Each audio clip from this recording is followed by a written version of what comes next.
Here's your sound of the day. Kirby, the only ultra super premium vacuum in the world. Also the only vacuum with 9,000 attachments.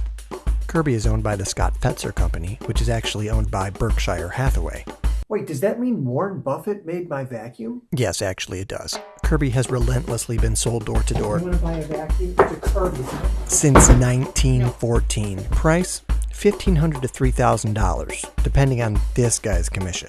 This particular vacuum was inherited. 6-level height adjustment, and since the curb weight is 400 pounds, a selectable drive crane feature to help you push and pull.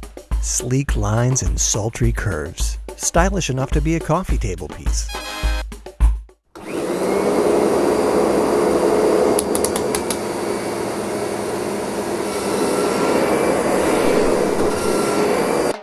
Sound of the day.